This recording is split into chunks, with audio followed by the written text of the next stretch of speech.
When our campus is back into the swing of things and our students and faculty and staff are all here, you'll likely notice differences. There'll be people wearing masks, we'll be socially distanced, but the experience that students have in terms of their education is what we are looking to maintain.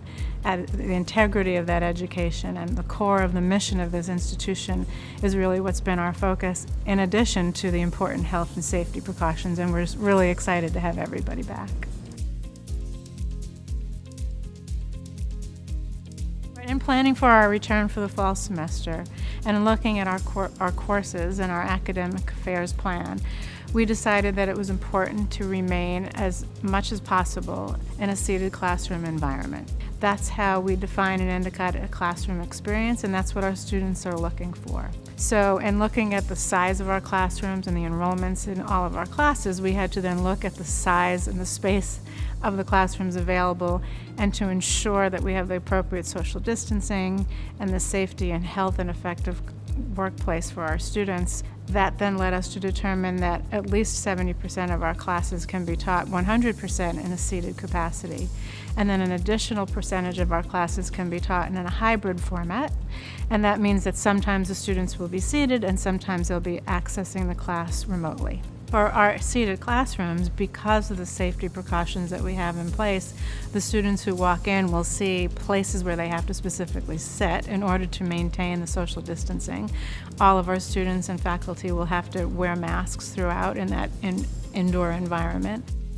Our classrooms are equipped now with microphones and then cameras that allow for different views of the classroom. Those changes in the views are possible given some of the new technology or new equipment that we purchased, knowing that will be necessary in order to accommodate some of the pedagogical techniques that our faculty are thinking about for the fall. There's a small percentage of online courses, and those are courses that have always been online in that format, and we're continuing in that way for those few classes.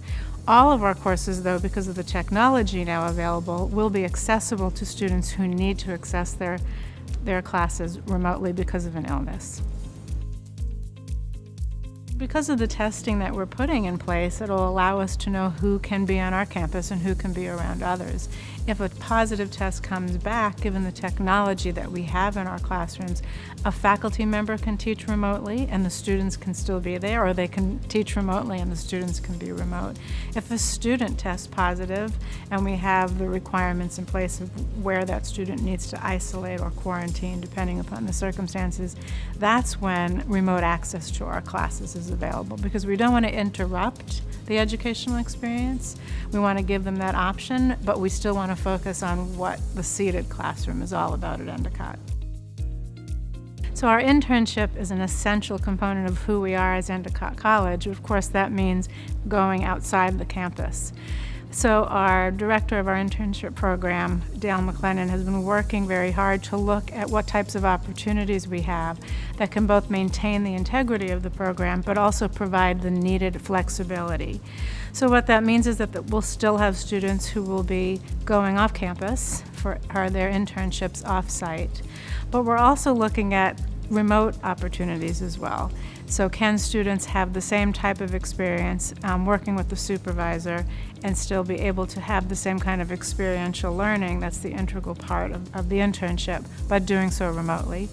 And we're also looking at some on-campus opportunities. So can we provide some experiential learning internship right on our campus that will still allow them to have that core component of their education but not need to leave campus. So it's really about the flexibility but maintaining the integrity of the program. Yeah, our hands-on experiences in a number of our classes and a number of our disciplines is a really important part of the educational experience of our students. So some of our deans Wong and Towner, who are in the STEM and in our visual and performing arts, are working to develop what those classrooms need to look like and how they need to be set up in order to continue to provide those experiences. We're still developing those, but in talking to them, they feel confident in working with faculty and what the needs are for each particular course, that will be able to still maintain the safety guidelines and still be able to provide those experiential learning opportunities inside our classrooms. Office hours are really important for our students. It provides some support and a resource that we know really helps to have greater student success on our campus and other campuses as well. But because some of our office spaces are so small, and because that one-on-one interaction can be effective via Zoom with just two people, we're moving all of our office hours to a Zoom environment, a virtual environment. Still having that one-on-one relationship, but and the support that they need, but just not in person. Our library spaces will still be available for individual and group work, still maintaining the social distancing requirements. And our library staff will work hard to make sure that the resources are there. For instance, in talking to the director of the library, we'll have our library staff going in to the stacks of books and getting and accessing those books for folks. So it's going to be similar in the respect that you'll have the access. It'll be a great place to still study.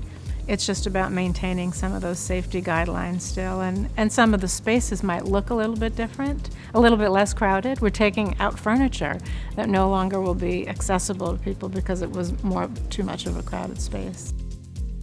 It will be the responsibility of students and faculty and staff, everyone who steps foot on campus, to really take a close look at how we're behaving on the campus, and that will be different from in the past. I know everybody wants to return. All of our students are really eager to return, but it won't be the same experience because we have to wear masks.